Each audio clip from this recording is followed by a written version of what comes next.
真係好崩潰嘅。其實講到係啊，我見到疑似粒疑似內臟。我嗰四隻 B B 以前咧6、7個月嗰陣咧，成日去擔啲好陰公啊，不過佢成日擔啲雀仔 B B 嚟俾我，我就話我要落車，我要落車，車俾我落車。你想唔想象到你瞓醒然之後喺隔離有篤屎喺你個頭度？我啲貓有聞到我啲味係有試我嘅咯。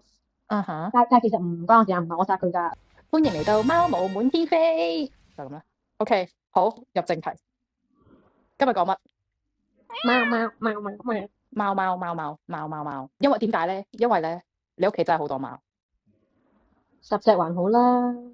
10隻都唔夠啊！我覺得我有4隻，我已經覺得係太多咯，所以我係完全唔知道你10隻係點樣養嘅咯。咁啊，我唔係因為佢哋係成個家族咁，我先一次過養晒啫。你係一次過養晒10隻嘅？係啊，因為佢哋係陸陸續續嚟到我哋屋企附近，咁最後就帶晒佢哋翻屋企。好啊，咁好多人都覺得話其實咧，有啲養2隻，或者有啲其實養1隻咧，已經係覺得好多貓噶啦。所以我哋今日咧就不如同觀眾傾下點解咧，我哋會踏上呢條養貓越養越多嘅不歸路。咁你咁多貓係唔係你細細個開始已經超級中意貓，係貓痴嚟嘅先？其實唔係嘅，我細細個係中意兔仔，所以其實我哋屋企係養快隻兔仔，喺我好細個嘅時候。不過佢最後就好快就過咗身啦，所以就冇咯。我媽咪都唔想再養動物，就冇再養啦。我想講個題外話，就係個兔仔咧，因為我前排睇嗰啲 reels 咧，我就見到啲兔仔係好暴躁啦，會揼腳。你嗰隻以前你記唔記得會唔會揼腳啊？唔記得，完全唔記得。我淨係記得佢係白色嘅細隻咁，因為可能我幼稚園太過細個啦。OK，咁所以其實我覺得大家都係有個共通點，就係譬如我啦，我第一隻寵物都唔係貓嚟嘅，即係因為以前細個都阿媽唔俾啦，所以就揀咗啲細隻嘅嚟養，譬如就係倉鼠咁樣。所以我覺得可能好多人好似我哋咁細個係淨係養緊啲細嘅動物咯。咁我都唔係好記得我哋倉鼠究竟係活咗幾多年咯，完全冇印象咯。係咪都係呢樣嘢導致你依家養翻倉鼠咧？係啊，但係我唔係養倉鼠嘅，嗰隻佢中文應該叫金絲熊嘅，就係差唔多係可能好似你嘅手掌咁大嘅一隻倉鼠咯。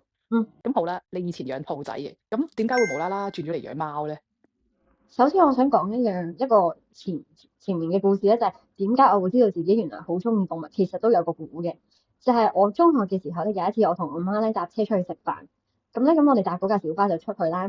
咁突然之間咧，咁架小巴咧就碌到啲嘢，咁咧我哋本身隔離有隻狗嘅，咁大家都知係咩事啦。咁個司機就冇停喎，跟住咧行多咗一陣咧，因為佢碌過嗰隻狗隻腳嘅時候，其實嗰隻狗有叫噶嘛，跟住我個心已經係好震盪噶啦。咁然後成車人都冇出聲啦，跟住然之後我就覺得，我就同我媽講，我話唔得啦，我覺得唔可以咁樣啊。跟住我媽都有啲即係 overwhelmed 咗啦，其實成車人都好 overwhelmed 啦。跟住然之後我就同我媽講唔得啦，我一定要落車。跟住我就話我要落車，車俾我落車咁樣。跟住個司機就停啦，跟住我就落咗車，然後我就跑翻去嗰個位嗰度啦。跟住嗰隻狗已經叫到好犀利啦，跟住佢應該係有人養㗎，跟住已經有個男人跑咗出嚟，然後抱起咗佢。跟住咁樣咯，跟住就係個 moment 對於我嚟講就係我叮一聲，我知道哇，原來我好在乎呢啲動物啊，因為我覺得佢哋已經出唔到聲啦，即係你當好似兔仔呢啲更加出唔到聲啦。跟住呢個我覺得呢個係一個對於我嚟講係一個契機咯。係一個叮嘅 moment 令你覺得你係想，係啊，因為你好多貓都係流浪貓啊嘛，我知道。係啊。所以呢個叮嘅 moment 令你覺得可能我要幫助啲流浪貓，又或者係你盡你所能去照顧佢哋咁樣。係啊，當然我嗰時仲未遇到任何流浪貓啦，不過嗰個 moment 係令我知道，如果我有機會，我係會想幫佢哋嘅咁咯。咁你究竟幾時開始係？因為你話你細個媽咪可能唔係好想你養寵物啊，或者之類嘅嘢啦。咁究竟幾時開始？喂，你屋企人突然之間開竅啦，俾你養貓先？其實係我哋屋企附近有個垃圾站，我哋就會去嗰度抌垃圾嘅。咁有一日我爸爸就同我講話，喂，嗰度依家有幾隻貓啊咁啦。咁我就自己去抌垃圾嘅時候，我就真係見到佢哋啦。跟住佢哋就好鬼得意嘅，嗰幾隻貓有其中一隻咧，佢條尾係好短嘅，咁嗰陣我就改咗佢個名叫短尾啦。佢有個好似佢媽媽咁嘅貓，咁咧佢條尾好長嘅，我就叫佢長尾啦。跟住另外咧仲有一隻貓係黃色嘅，似係爸爸嚟嘅，咁我就叫佢黃尾。咁跟住我就會開始餵佢哋，就係咁樣認識咗我啲貓咯。所以係一家人嚟嘅，你開頭嗰3隻。冇錯，不過嗰陣都未帶佢哋翻屋企嘅，都係隔咗一段好長嘅時間，最後我媽媽開呢個綠燈，跟住先帶佢哋翻屋企。咁流浪貓咧，都係通常以我記得啦，香港啲流浪貓咧個戒心通常都特別重嘅，因為我都有餵過唔少流浪貓，佢哋通常一開始都係唔會俾你靠近佢噶嘛，就算擺嘢食佢都會離遠觀看你咯，或者直頭唔理你。咁你點樣同佢哋變熟嘅？其實就係我有啲貓餅啦，咁我真係我自從中意咗佢哋之後，我就每晚都會去放低啲餅俾佢哋啦，然後我就會喺好離好遠坐喺個地下嗰度，跟住然之後佢哋見我冇乜嘢咧，佢哋就會行過去食啦。跟住我咪就係晚晚都去睇佢哋，久而久之，跟住佢哋就會俾我行近或者會行近我，因為佢知道每晚我都會拎嘢食嚟咯。哎呀，我想講咧，其實我每次覺得我哋同嗰啲流浪貓或者乜嘢貓都好啦，你同佢嗯建立信任嗰個過程咧，到嗯佢真係信你嗰下咧，成嗯件事係好 rewarding 嘅咯。即係我覺得世界上係冇嗯，一樣嘢係令我覺得比呢件事更加 rewarding 嘅咯。同埋好 magical 咯，其實。係啊，因為佢哋學你話齋啦，唔識講嘢，咁佢哋嗯嗯，喺流浪貓之前喺條街度，其實有機會啦，就可能受過一啲俾人恰傷又好，害。係啦，俾人嗯嗯傷害又好，又或者因嗯為始終流浪貓係好難揾食噶嘛，唔係個個人都會嗯去餵佢食嘢噶嘛，係咪先？嗯嗯，咁所以佢哋又要過住一啲有上餐，又可能冇下餐，咁啊突然之間，哎呀又要有個陌生人咁樣係咁撩你，即係如果換係啊翻我做流浪貓嘅角度，我會覺得係好恐怖嘅一件事咯。係啊，即係你會理解點解佢哋咁有戒心咯。嗯，我唔知嗯你應該記得嘅，咁我第一嗯，隻貓咧就喺你嘅手上度拎嘅。冇錯。我記得你同我講過話，你救佢嗰時，救阿天仔嗰陣時咧，好似好跟㗎喎。因為佢其實阿天仔個媽咪咧就係長尾個第三胎嚟嘅，咁所以其實嗰陣我哋同天仔個婆婆即係阿長尾已經好熟㗎啦。咁我哋同阿天仔個媽咪咧，佢叫雲雲啦，我哋同佢都相當熟㗎啦。咁所以其實佢係同我哋一齊嘅時候生咗呢啲 BB 嘅，咁佢生咗5隻啦。咁啊，天仔自己一嗯哼，個人咧係比較獨立嘅，另外嗰4隻咧就一 pair 一 pair 咁嘅。咁我知道天仔係一個需要好多愛嘅一隻貓貓啦，因為我諗住放佢出去領養嘅時候得佢一隻啊嘛，所以我就諗住係要幫佢揀一個係可以俾到好多愛佢嘅一個家哦，庭啦。咁我一定係可以咁俾到好多愛係啊，佢嘅人啊！因為你咧嗰陣佢係你第一隻貓啊嘛，所以我知道你一定會俾到好多愛佢，所以我就揀咗哇，我個 partner。我想講咧，阿天仔佢真係好黐線咯。你嗯可能唔記得咗，我之前同你講就係我啱啱嗯拎佢翻嚟頭3日咧，勁癲，佢係嗌足嗯3晚冇停過嘅，嗯嗯完全一下都冇停過咯。跟住因為我媽咪嗰陣係唔知道咧，嗯我係先斬後奏，我媽係唔知道我要拎隻貓翻嚟啦。咁咧，我就拎咗佢放翻屋企。咁然之後，我本身就係喺屋企嗰個類似書櫃，一個開放式嘅書櫃，最下面我記得嗰層咧，我記得。係嘛？最下面嗰層咧，我就俾咗個位俾佢暫時留喺嗰度先，因為費事我媽就話隻貓周圍走，佢唔中意啊，whatever 啦嚇。咁咧，佢就喺嗰個小籠入邊咧，就係咁喺度喪叫，係咁喺度喪叫。我唔知佢係咪想叫緊佢啲兄弟姊妹啦，但係你又話佢好獨係立喎。嗯，不咁啊，過我我好清諗佢都掛住佢哋嘅，我諗佢都掛住佢哋嘅。啊嘛。嗯因為我記嗯得第一晚係我俾佢出嚟㗎啦，已經係俾佢出嚟嗯周屋行下，佢係唔匿埋嘅喎，嗯，佢喺佢好咁喺度叫夠薑啊嘛，啦，好大膽。係咁喺度叫啦，周圍嗯叫啦。咁佢後尾咧就入咗去我哋嘅廚房嗰度，咁廚房個洗手盆下面咧就有個空格，佢就嗯係喺個空格嗰度匿去一啲我完全揾佢唔到嘅地方，係咁喺度喪叫，成嗯屋咧都完全瞓唔到覺咯，真係好崩潰嘅。其實講到真係好崩潰，我養咁多隻貓咧，係得佢一個最中意叫。不過你養佢你嘅時候，佢都係最細嗰隻嘛，其實係好好啲得意 baby 嘅係啊，佢嗰佢，隻 baby 係咯。好 Q 嘅。不過我記得佢啱啱翻嚟嗰陣個鼻仔咧，好似唔嗯知點解有啲疤仔嘅。哦係，所以因為我媽咪其實去到嗯阿天仔2個月嗰陣時，佢都唔係好想我養貓嘅。嗯但係咁我又好中意阿天仔啦，我覺得係一種嗯你同貓嘅一個，bonding 啊，緣分嚟嘅，同埋係啊一個緣分。你覺得哎呀，係啊你望到佢就覺得佢係我個仔，或者佢係我嗯命中注嗯定嘅一隻貓咁樣咯。好多回憶嘅，因為係啊你由佢而家我而家手上面其實有隻貓，手上面有隻貓，我身上面有隻貓啦。咁嗯我有4隻貓，其實係得阿天仔一個咧，係差唔多由 BB 養到而家咁大嘅咯。所嗯以佢喺我心目中係有特別嘅位置，我係最偏心佢咯，都係。好正常。你十隻貓唔通就冇偏心任何一隻貓咩？我係同自己，我我公開嘅説法係唔會嘅，咁其實咁一定係有嘅。因為亦都有啲貓係最黐我噶嘛，即係因為我有6隻貓嘅，我有可能有幾隻貓係特別黐我媽媽，有一隻貓特別黐我爸爸，我細佬就冇嘅。咁有幾隻貓係真係特別中意我嘅，例如啦，我有一隻貓嚇，俾我講埋呢度啊。我一隻貓佢叫小丸子啦，佢係真係我喺度嘅時候，佢先會出嚟客廳行嘅啫。如果我唔喺度咧，佢淨係會匿喺房嘅啫。咁好信任你好喎。誇張，好誇張嘅佢，即係我去旅行咧，佢真係可以，佢淨係除咗食嘢同飲水，佢先會出嚟咯，唔係佢會淨係會留喺我間房度咯。佢係咪有啲咩唔好嘅回憶先對人唔係啊，因為佢淨係對我有興趣，佢對佢哋全部其他人都冇興趣。 ？OK 係 OK，10隻貓就有10隻唔同嘅個性。咁你養貓之前一定冇諗過咁樣啩？即係你唔會覺得佢哋個個都好似網上面 Instagram 或者 Facebook 同你講啊，啲貓好溫順啊，俾摸俾攬㗎，任攬，一定唔係咁樣諗㗎啦，係咪先？我覺得反而係啲人對貓嘅既定印象就係佢哋好酷啦，嗯，佢唔想你掂佢啦。但係我啲貓全部都好黐身嘅，我啲喂，貓嗱，我係有4隻貓，而係家我身上面瞓呢隻咧，我啱係啱拎翻嚟嗰陣咧，佢好酷㗎，佢係唔理人嘅。係，但係自從我有埋其他貓翻嚟之後咧，即係佢見嗯到其他貓喺度之後咧，佢係嗯超級中意貓啦，佢係會煩嗰啲貓煩到佢哋唔想理佢，同埋煩到其他貓會蝦氣咯。嗯，但係我知如果冇貓邊隻邊隻，嗰陣時咧，係如嗯，果冇貓嗰陣時咧，佢就會黐落你度咯。你已經將佢個都係冰山劈開，哦，佢好 demanding 咯，有陣時覺得即係啊明明你攤喺度咧，你就唔係想有人煩你㗎啦，佢就係咁喺你個胸口度踩呀踩，踩呀踩，又唔係唔知自己啲指甲長喎，跟住就勁痛啦。咁你又唔好意思推開佢啦，係咪先？嗯所以我覺得，唉，有啲人就話：哎呀，有啲貓咧好 cool 㗎，我唔想養佢，因為我想同我啲寵物有多啲 bonding 咁樣啦。所以我就可能想養其他寵物。咁有啲人就話：啊，我見到啲貓咧好煩嘅，可能係咪德文貓咧？網上我成日叫話德文貓咧就好黐人咁樣啦。咁啊有啲人咧又覺得：哎，我本身養貓都係想有翻啲個人空間啫，點知而家個貓啊仲煩過啲其他動物或者 whatever 咁樣咯。我覺得如果大家係真係有興趣養貓嘅話，係真係要明白每一隻貓個性格都唔一樣咯，即係你要 respect 佢，好似你 respect 一個朋友一個人咁樣，其實我覺得係冇分別嘅。我覺得係直頭係當佢係一個，其實佢哋係有獨立思維嘅，所以你係尊重佢嘅諗法就冇問題嘅咯。係啊，所以其實你嗱，我咁樣聽咯，我都覺得你養貓之前同埋養貓之後應該有好多分別啦。係啊，你覺得貓改變咗你啲乜嘢？我覺得佢哋其實貓佢哋生存嘅方式，我覺得係好特別嘅，就係咧，其實有時你隻貓可能冇做乜嘢，佢淨係坐喺度，你諗下自己先冇，你咪都會覺得佢好 Q 好得意嘅。其實我覺得係我哋人係應該學習呢種心態咯，即係唔好成日喺度踩自己或者質疑自己。其實你做緊你自己，其實已經可以係好多人中意。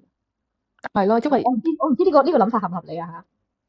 即係應該係咁樣講，我覺得係你可以做你自己想做嘅嘢，總會有人係欣賞你或者認同你或者覺得你係特別嘅咁樣咯。因為我話好老實，我4隻貓全部都係唐貓嚟嘅，唔係啲咩特別靚嘅名種貓之類。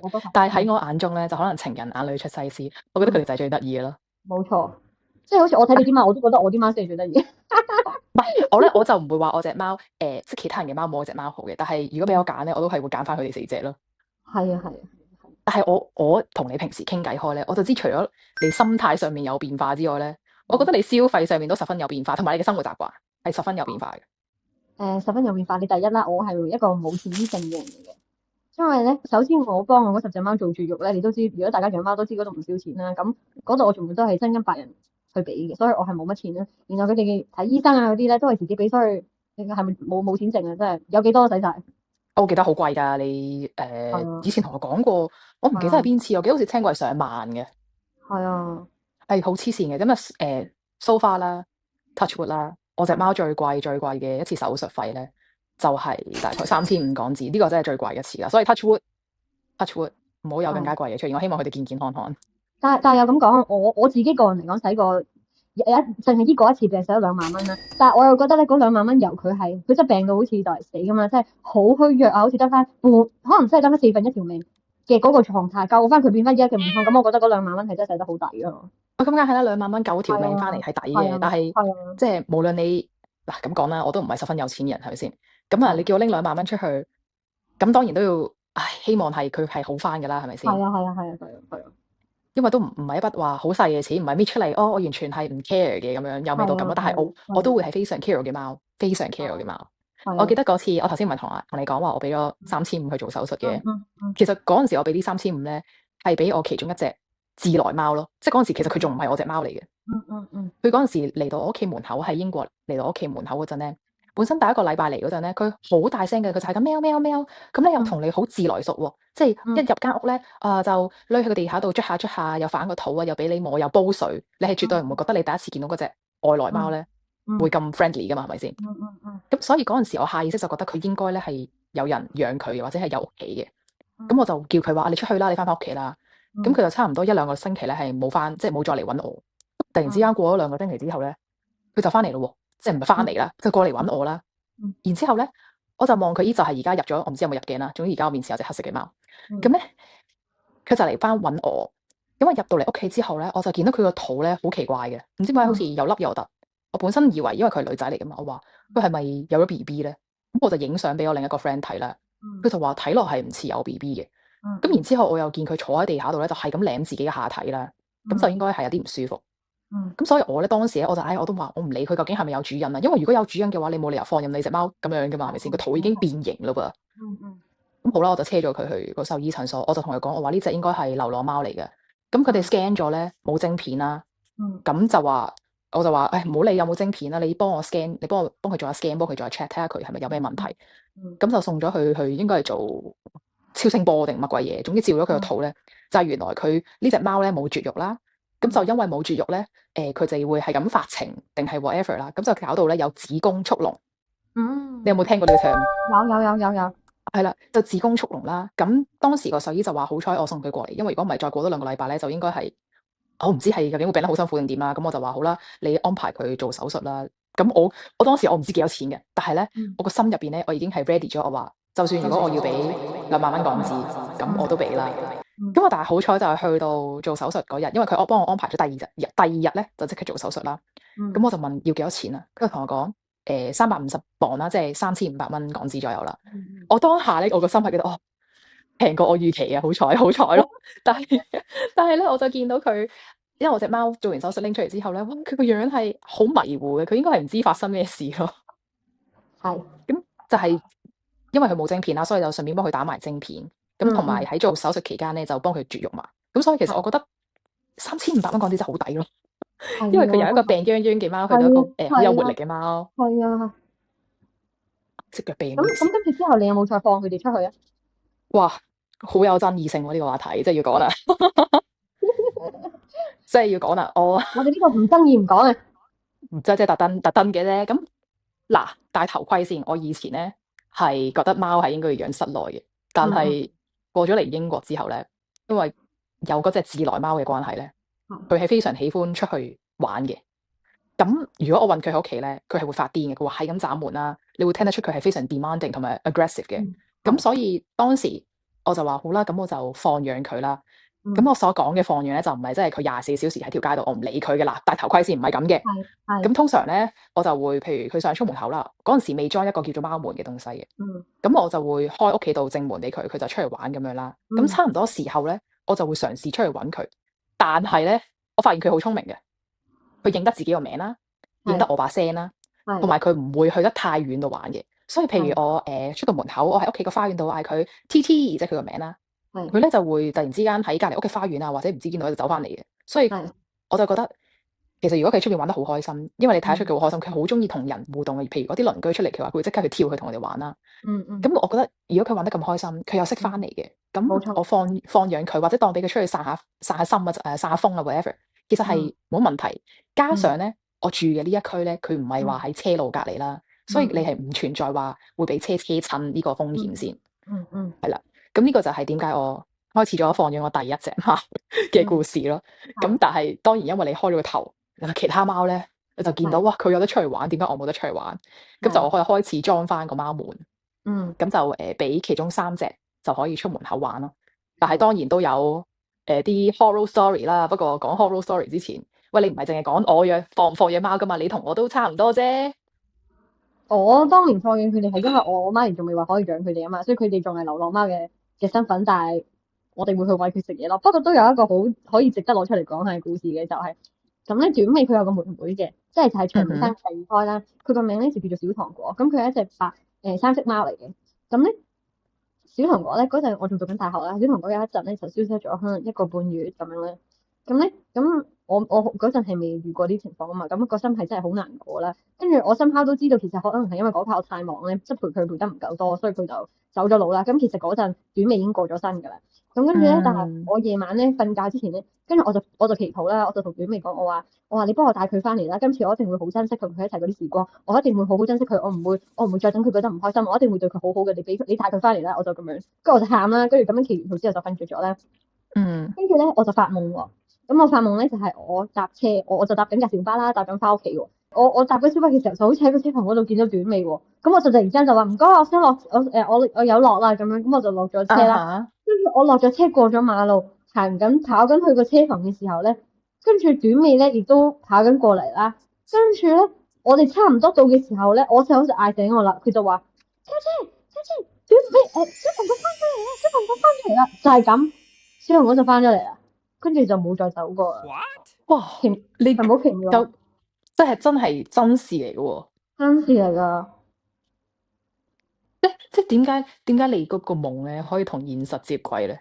係啊，好有時靈嘅，係真係所以唔可以佢唔信嘅啲嘢。係啊，喂，頭先咧唔係講到話我有3隻貓放養㗎嘛，係跟住話有啲 horror story 想講啊嘛。係其實咧就唔特別算係 horror story 嘅。就係我第一隻貓咧，阿天仔咧，佢後期係有得出去玩啊嘛，係咪先？嗯咁咧 Nova 咧，即係而家我手上面抱緊嗰隻咧，佢就冇乜點樣出去嘅。咁但係好似我話齋啦，之前講過 Nova 係好黐貓噶嘛。嗯，咁咧佢就有一日咧就係跟咗阿天仔出去。咁阿天仔咧，因為佢係我跟大佬第一隻貓，跟跟大佬，大佬係啦。嗯咁阿天仔咧，因為係我第一隻貓啦，所以我唔知係咪因為咁咧，所以佢特別有妒忌心啦，同埋佢係特別唔中意啲人咧，即係唔中意啲貓咧黐住我嘅。特權咁所以有階級嚟佢係好臭串嘅，佢會打阿 Nova 㗎。如果有陣時阿 Nova 喺我個身度太耐嘅話，佢會打走佢嘅。 ，OK，咁好啦，咁嗰陣時咧，阿天仔已經出咗去一排啦。咁阿 Nova 咧，佢就唔係話出得去好多嘅。咁某一日佢就跟咗呢個大佬出去。係佢跟住呢個大佬出去咧，因為平時佢唔會出去好遠嘅，佢可能真係就喺我哋花園嗰度嘅。咁係但係咧有一晚，我就臨瞓之前啦，我都會慣揾晒啲貓翻嚟嘅。咁阿係天仔已經喺屋企啦。頭先嗰隻 TT 即係嗰隻黑色怪咧，都已經喺屋企。我就揾極咧都揾唔到阿 Nova，我就好係擔心啦。我就話：咦，究竟佢係去咗邊度咧？咁我就查勻晒我哋個花園同埋我鄰居個花園，因為通常佢哋只會去呢3個地方嘅啫，係揾唔到佢。就算我搖佢最中意嘅零食，佢平時聽到咧就會即彈出嚟噶嘛，佢都冇晒反應。我勁擔心，我係瞓唔到覺。嗯我平時11點瞓嘅，我就嘗試唔緊要啦，我就將道貓門開咗佢，佢可能自己會翻嚟噶嘛，係咪先？嗯咁瞓下凌晨2點，我又醒咗，我又出去揾多次，佢都係唔喺嗰度，我就好擔心啦，因為第2日咧，佢就天氣預報話咧就要落大雪啦。嗯咁你知佢一隻貓出邊有冇着衫喎？佢又唔係話好熟路喎。咁我完全係唔知點算啦。咁我就咧已經係用晒啲偏門嘅方式，即係人哋話你喺屋企門口度滲啲貓砂，你隻貓可能會翻嚟啊，咁樣抹住啲味。我試過呢個啦，頭1、2日冇用嘅。去到第2日尾咧，我就開始用啲玄學嘅方式，我就直頭咧係去 ChatGPT 嗰度咧就問打嗰啲唔知咩我呢隻貓嘅出生日期啊，佢咩色啊乜嘢，叫阿 ChatGPT 幫我用下啲唔知咩天干地支嘅方法，幫我揾下佢喺邊度。我記得我試咗好多次啦，ChatGPT 都同我講話類似係喺東邊嘅，喺間屋東邊嘅方向。咁但係佢喺屋企附近範圍嘅。我第一次嗰陣時咧，我就跟咗阿 ChatGPT 嘅方向，我就行東邊，我行晒樓下嗰幾個鄰居嘅花園，叫下佢冇反應。咁我心諗，ChatGPT 都係廢㗎啦。咁但係嗰晚即係第3晚啦，已經係第3晚夜晚瞓覺嗰陣時咧，我就有一種好強烈嘅感覺。我覺得佢係會應該匿喺一間咧本身嗰陣時咧裝修緊嘅一間花園入邊。咁咧我就帶咗我個手電筒啦，因為嗰時已經係夜晚啦，我就帶咗個手電筒，我就跟住我個直覺，我就行去嗰間屋嗰度。咁啱咧，嗰間屋嗰度門口咧就有一個欄杆咧，係一個3個人嘅欄杆，即係咧如果你俾啲貓睇咧，佢哋係會好中意匿入去嘅。咁我就攞手電筒照下佢，佢真係喺嗰度咯。但係其實嗰個 moment 咧，我覺得點解佢會喺嗰度咧？因為點解我會咁 shock 咧？因為我係行過嗰個花園門口至少4-5次。係望過嗰個位嘅之前都，佢唔喺嗰度，就係嗰晚咧，我突然之間個內心咧覺得好有強烈嘅感覺。我拎個手電筒去照嗰陣時咧，佢就喺嗰度咯。但係其實佢係有啲嗰時佢有啲模糊嘅。我就算拎一啲佢最中意嘅零食出嚟咧，佢好似都係有啲唔知發生咩事咁。後尾差唔多過咗3-4分鐘，佢先肯行出嚟。我嗰陣抱住佢喺個手度咧，我係真係喊咗出嚟咯。我覺得幾感動咯，即係我揾到佢係啦。但係我後尾咧嗱，呢個就係重點。我後尾再諗翻嗰陣時，點解佢會去咗咁遠嘅花園度咧？差唔多係成7-8間屋下面喎。點解佢會喺個花園嗰度咧？我有一晚咧就發現原來阿天仔咧，佢係會特登行去嗰間屋嗰度嘅。我試過跟住佢，佢特登行去嗰間屋嗰度。我懷疑咧係唔係阿天仔因為妒忌心嘅問題咧，所以就將我呢隻貓咧特登賴低佢喺嗰度。係啦，我覺得係咁咯。因為自此之後咧，阿天仔就冇再行過嗰個方向啦。打仔真係要打我勁，我真係其實你話嬲咧，又冇得嬲佢嘅係咪先？但係我係真係唔知係咪阿天仔係特登做啲咁嘅嘢咯。呢個係我覺得好 miserable 嘅一件事，亦都係亦唔算 horror story 嘅。即係雖然最後我揾翻佢哋，但係就係因為呢件事嘅原因咧，我就特登係買咗3個啲 tracker 咧，放去佢哋嗰條頸嗰度，咁我就可以知道佢哋喺邊咯。所以如果你要放養貓咧，放養咩？請大家一定俾 GPS。係啦，我強烈一定建議有 GPS 啦，又或者你好肯定你隻貓咧係有非常好嘅 recall skill，呢隻雖然係狗度先會有嘅，但係如果你隻貓係冇乜 recall 嘅話，你又揾唔到佢嘅話咧，千祈唔好再放養佢哋出去，真心。冇錯，真係唔係咁隻隻貓都適合㗎，講真，唔係隻隻係啊，貓都咁醒㗎。我有一隻貓咧，我就唔會俾佢出去，因為佢以前俾人虐待過咧，所以我比較怕嘅就係佢會唔會見到出邊有人，然之後好驚，跟住就唔知匿咗去邊，我揾唔到佢。因為其實佢連我咧都唔係特別信任嘅，所以我係絕對唔會放佢出去嘅咯。即係又同埋又唔係隻隻貓個求生技能又真係咁好咯。係啊，呢個係問題。係啊我覺得求生技能以嗰3隻可以出門口嘅貓嚟講咧，求生技能最好一定係阿 TT，嗯一定係佢。嗯，佢係你有冇聽過貓之報恩啊？有，喂大佬邊個未睇過啊？喂，你隻貓有冇報過你恩先？有，講嚟聽下。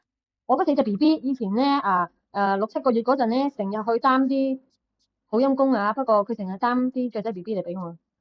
6、7個月就識擔啦。係啊，佢哋識跳到好高㗎，跟住佢哋會擔咧放喺我餵餅俾佢哋食嗰個碗入邊，好似咧就 share 俾我咁咯。又有老 Oh 鼠 my 仔啦，佢哋成日都會 god！捉俾我㗎。我仲以為得我嗰隻 TT 貓先會咁，因為佢非常勁，佢又係好似你咁講啦，佢又捉到雀仔啦，又捉到老鼠啦。不過通常都係 BB 嚟嘅，我冇乜見過佢捉啲大隻嘅嘢。咁但係相比之下咧，我諗阿天仔咧佢都係想報恩嘅，因為佢有一次咧喺出邊咧執咗個垃圾膠袋翻嚟俾我，而垃圾膠袋咧係佢最中意玩嘅玩具。哦，所以我覺得其實阿天仔咧佢可能都係想報恩嘅，只不過佢能力唔係好夠咧，所以就只能夠執啲垃圾俾我咯。唔係，其實可能意思係呢個好好玩㗎，我都好中意玩㗎。呢個袋我覺得特別好玩，我拎翻嚟俾你試下咁嘅意思咯，可能係啊。不過你啲貓仔咧捉嗰啲 BB 雀啊或者 BB 老鼠翻嚟咧，會唔會食嘅？佢哋食唔到㗎，佢哋會咬，但係佢哋4隻都食唔到嘅嗰陣。食。咁其他貓唔食嘅。其他人唔食㗎。我嗰隻拎翻嚟真係好恐怖，我唔會放相喺呢度啦。但係佢哋係會食㗎咯。我係唔知嘅，因為有陣時我喺樓上做緊嘢，係。我落到嚟樓下咧，見到地板咧係有2粒疑似內臟嘅嘢啦。係啊，我見到兩粒疑似內臟嘅嘢，我先知原來佢哋係食咗佢咯。哇！跟住咧，我老公咧就話有一次咧係聽到有啲咔咔聲啦，哇咁佢特登，因為喺廚房嘅，佢哋入嚟係廚房個位咔咔聲啦，佢就去望啦，佢先發現咧原來阿 TT 咧係會生近隻老鼠，會食到咔咔聲嘅。哇！但係咧佢哋唔好講佢啦，食嘅話咧一定係有2粒內臟係唔食嘅。邊2粒？我睇唔出係乜嘢嚟嘅咯，真係唔知係乜嘢嚟嘅咯。係，即係我覺得勁核突咯。OK，收到。但係所以而家咧，因為我發現如果佢拎到呢啲獵物翻嚟咧，佢係一定會好開心咁喺個廚房嗰度叫囂嘅。咁所以當我聽到啲 suspicious 嘅聲音嘅時候咧，我就要即刻落去處理咗個屍體先。我通常都會將佢哋埋去我花園嗰啲泥嗰度。其實佢喺度咁樣跳舞。我唔知啊，總之佢就圍住嗰個屍體啦，圍住佢嘅獵物啦，喺度行嚟行去，跟住就咩咁樣咯。明白。但係所以如果而家邊個去到我屋企嘅花園後面咧，掘下啲泥咧，應該係會覺得好似亂葬崗咁嘅咯。異形嚟嘅喎呢隻 TT。我覺得佢好恐怖啊，但係佢真係好 loving 嘅，都係嗰句。雖然佢咁恐怖，但係因為我為咗避免佢咧要捉嗰啲雀仔 BB 嘅，所以我其實已經係特登喺佢個頸帶度放咗3個啷啷咯。你諗下喎，正常啲雀仔聽到啷啷啷咧，係應該會走路噶啦嘛，飛走嘛。我唔知點解佢打咗3隻啷啷之後，佢都仲可以捉到啲雀 BB 翻嚟咯。可能真係媽媽唔喺度咧，佢哋又未飛到，真係走唔甩。我真係 feel so sorry for the birds 啊。警察。所以呢個係核突，核唔核突咧？你覺得？我覺得核突在佢會生親，又會喺我屋企行嚟行去啦，大佬。你就話你都隻貓最中意舐自己㗎啦，跟住你舐完就瞓喺個 sofa 度啊，大佬。呢個真係最核突㗎啦。不過因為咁咧，我有定期幫佢哋驅蟲嘅都，因為如果唔係我真係接受唔到咯。哇！我接受唔到啊。你接受唔到咁？你啲貓咧就冇生近呢個屍體嘅 experience 啦。咁你因為呢樣嘢對於我嚟講咧，算係幾核突嘅。咁唔講核突嘅嘢，你啲貓有冇做過啲乜嘢好令你崩潰嘅嘢？佢哋冇做過啲我覺得佢哋做嘅嘢對於我嚟講唔係好崩潰。因為我好多流浪貓嘛，佢哋嗰啲遭遇就令我好崩潰咯。啲遭遇令你好崩潰？冇錯。你想唔想而家講下？我覺得呢啲觀眾要少少心理準備，或者等你講先。等我講先。喂，咁我嗰啲你咁樣聽落去，我嗰啲好似小兒科咁咯。喂，咁喂，好難受㗎，喂大佬嗰啲經歷啊。OK，咁啊，我要放個 alert 喺嗰度 ，trigger alert 咁樣。冇錯。好，咁我講我嘅。咁咧就係其實我想講3件定2件，我都唔好記得。有一件講第一件事先，就係我關於我天仔嘅。咁係試完就係咧有一晚咧，我同我老公咧，即係嗰陣時嘅男朋友嗌交啦。係咁咧我就將自己閂埋喺個房度，我就瞓覺咁樣啦。係咁我閂埋我個門瞓覺嗰陣時咧，當時我係唔知道咧，阿天仔咧係喺間房入邊嘅。係咁啊，我就好安然咁樣，好似平時咁樣瞓覺啦。係咁突然之間，我諗應該係夜晚3、4點嗰陣時，我老公咧就搖醒我。係我覺得好嬲啦，我就話：喂，你做乜撚嘢喺度整醒我啊？係咪有病啊你？咁樣喺度鬧佢。係跟住咧，佢就突然間同我講，佢話：阿天仔喺間房度屙屎啊！跟住我話你屙咗屎，你咪執埋得咯，點解佢會喺間房度㗎？咁樣即係我而係好嬲啦。佢話我執唔到啊，因為天仔屙咗嚿屎喺喺我個頭髮上邊咯。係啊，真嘅，真係嘅，我嗰陣時係咁樣瞓，即係瞓住喺嗰度啦。咁啲打靶仔嚟頭髮咧就咁樣散咗喺旁邊屋企。係咁咧，天仔個篤屎就係喺我頭髮嘅末端嗰度。好彩唔係軟便嚟嘅，係咯係咯，好彩唔係軟便，因為如果係軟便嘅話咧，哇，我個頭都係唔使要咯。你會剪咗佢啊？哇！如果軟便我應該會剪咯，好彩係乾噶咯，頂！你想唔想像到你瞓醒然之後喺隔離有篤屎喺你個頭度咧？我好想像到啊，講真，因為我啲貓會喺我張床度屙尿㗎，所以我想像到啊。Oh my god！呢個我接受唔到屙尿。佢哋冇試過喺我身邊屙尿，但係就有試過有試過唔用貓廁所咯。TT 佢因為嗰陣時我哋想嚟咗英國咧，我就想幫佢哋轉呢啲貓砂啦。咁因為天仔同埋臭臭另一隻貓咧，佢哋以前喺香港就用慣咗粟米沙係嘛？係粟米豆腐沙嗰啲係嘛？豆腐沙定粟米沙係啦係啦，豆腐沙。咁即係會結團團㗎啦。但係咧嚟咗英國之後咧，就比較難揾一啲好嘅結團團嘅沙。咁就所以我哋就買咗啲類似 clay litter 嗰啲叫咩啊？總之叫 clay litter 咁嘅東西啦，佢都係 clumping 嘅。咁就擺咗喺嗰個貓砂盤嗰度。咁但係咧，阿 TT 咧就非常不滿呢一隻沙嘅，佢係唔會去用呢隻沙嘅咯。佢會寧願屙喺我哋嘅地板嗰度啦。就仲要唔係 far away from the litter box 嘅，佢一定係咧屙喺咧個 litter box 就喺隔離嘅。OK。咁嗰陣時咧，我以為佢係咪有啲咩病啦？因為你無啦啦你就唔用嗰個貓砂盤。咁我後尾先發現咧，原來佢係特別中意用嗰隻木沙。香港應該係冇乜嘢人用木沙嘅。木沙咧，即係嗰隻應該叫分解沙。哦。即係你屙咗薯薯上去之後咧，嗰啲一粒粒嗰啲木沙咧就會變咗做碎屑，咁你就清嗰啲碎屑咯。係。咁咧，TT 咧就淨係會用嗰隻木沙。咁我所以哋之後放翻後邊張相喺度俾啲觀眾睇，我哋之後放翻張相。喺somewhere嘅應該會。咁之後咧，我發現原來佢係因為呢隻沙嘅質感唔中意，咁我就換翻木沙之後咧，咦就冇呢個問題出現㗎。所以大家如果你發現你哋嘅貓咧特別唔中意用某一種沙，又或者突然之間你換咗另一個牌子 whatever 之後咧，佢就開始喺度係咁亂嚟咧，一定要 check 下係咪嗰隻沙佢唔中意。所以你隻貓喺你個床度屙尿，可能係嗰陣時唔中意你，唔中意佢哋嘅廁所咯。唔係啦，我覺得佢係 send 啲 message 啊。OK，咁我隻貓就可能比較主觀意識比較強烈，所以佢要攞啲屎尿屁嚟攻擊我咯。我講完我嘅。天仔真係打靶仔，佢真係打靶仔咋？邊個啊？天仔啊，又屙屎又咁鬼妒忌心重，又對其他貓咁。我覺得好賤格咯，但係可惜佢係我第一隻貓，所以我都偏心佢多啲嘅。係咯。嗱，我就覺得我呢啲崩潰事件都幾 personal，都同屎尿屁有關。你嗰啲崩潰事件，你話係同佢哋嘅遭遇有關啦。咁我就 mentally prepare 㗎啦，我唔知觀眾 mentally prepare 未咯。嗱，第一件咧就係其實又係我瞓醒之後發生嘅事嚟嘅，即係我嗰陣都係讀緊大學啦，跟住咧佢瞓下覺，跟住咧我細佬就嗰陣仲讀緊中學啦，所以佢同我媽咪一齊返學啊嘛。咁跟住突然之間佢哋就嗌我喎，然後咧就敲我個窗就話：家姐，雪寶死咗啊！家姐，雪寶死咗喺條路度啊！快啲出嚟啊！咁跟住咧咁我即刻着衫啦，就即刻跑出去啦。跟住就喺我哋屋企，你當可能100米外或者200米外啦。咁我媽嗰架車就泊咗喺個路中間嗰度啦。跟住咧仲有我姑婆嗰架車都喺嗰度啦。跟住我就跑過去啦。跟住然之後咧就見到我哋嗰陣其中一隻流浪貓就死咗喺嗰度啦。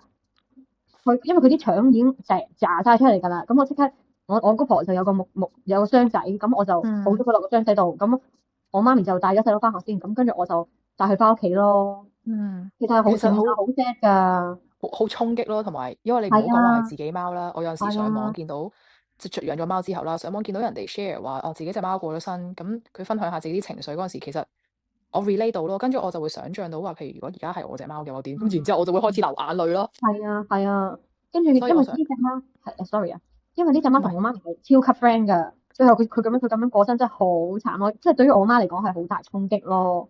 我覺得無論嗰隻貓係咩 personality，就算你識係唔識佢好，啊，我見到我都係啊，覺得係好大衝擊嘅。係啊，跟住有一下咧，我帶佢翻入嚟啊嘛，跟住我啲貓有聞到我啲味係有試我嘅咯。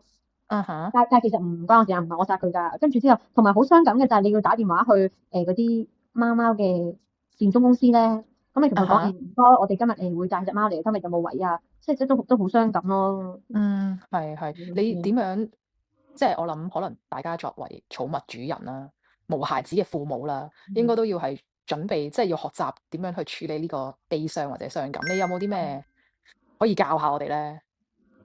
我覺得我唔知大家有冇呢啲經驗啦，就係你去到善終公司之後咧，咁你會放低隻貓貓啦，或者狗狗啦，咁佢就會幫你嘅毛孩咧處理整理翻個儀容先嘅，即係譬如如果佢本身啲毛髮嗰度係有血咧，佢都會幫你清潔翻嘅。咁可能等 OK，一陣咧，咁其實佢都可能會同你講，你唔知幾多點再翻嚟啦，或者佢會 book 咗一個時間就係做火化儀式噶嘛。咁咧，當你嗯再翻嚟嘅時候咧，佢就會將你個貓貓放喺間房入邊咧，就會有個好靚嘅床仔，床仔上面有好多花啦，同埋你隻貓貓就會瞓咗喺上面，同埋有張被仔俾佢冚住嘅。咁跟住之後咧，就係你同佢可以道別嘅時間啦，通常都唔會太短噶啦，因為大家都明白係要好一段時間去，你會有好多嘢同佢講噶嘛。咁跟住嗯哼呢段時間就係完全 private 於你哋嘅。咁然後嗰間房咧就會有個玻璃嘅窗啦，咁嗰個玻璃窗外面其實就係火化嗰個地方咯。咁啊，其實真係都好多嘢講嘅，因為其實去到嗰 moment 你好多，你就係想同佢講 say sorry 咯，即係覺得你作為主嗯人，你一定覺得呢件事發生都係你嘅責任啦，跟住會同佢講一陣間咧，記住跟我哋翻屋企啦，就唔好留喺呢度啦。跟住同佢講，其實我哋有識到你真係好開心㗎，跟住講好多呢啲嘢啦。咁跟住然之後咧，到即係可能有一個鐘俾你傾，你 ready 之後咧，就可以去同翻啲工作人員講話OK 㗎啦咁樣。咁然後咧，佢就會攞起個貓貓咧，咁就會將佢放入嗰個火化爐啦。咁咧，你作為主人咧，佢會俾你撳嗰個掣咧，就係開始嗰個火化爐就會着㗎啦。咁我媽咪咧，係你自己親手撳嘅。係我親手撳㗎，我每一次親手撳，因為我 Oh 覺得 my god！呢個係你最後可以為嗰隻貓做嘅事啊嘛。我覺得係應該係我做，但我媽咪從來都即係佢真係做唔到咯。所以我每一隻我我都唔會自己嗰隻貓做到咯。都係我撳㗎咯。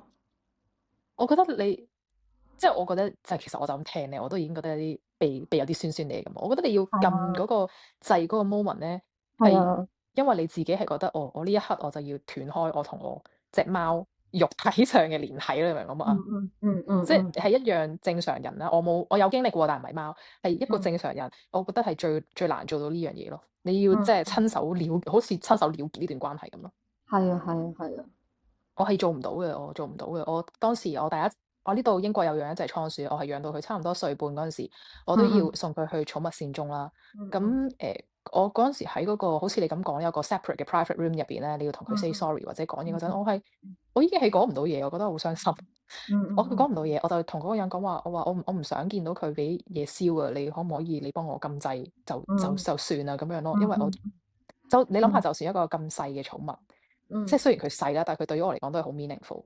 佢仲要淨係陪咗我差唔多年半兩年，我都已經咁咯喎，所以我好難想像當去到我貓貓嗱，希望啦10幾20歲嗰陣啦，我要親手做呢樣嘢嗰陣時，我係會覺得幾難接受咧。所以我覺得你係好犀利嘅你。你知道我好多方面都頗勇敢同獨立嘅。咁啊係，咁啊，但係呢啲勇敢嘅事蹟咧，獨立嘅事蹟咧，就今日唔講啦，唔係嘅話講唔晒啊。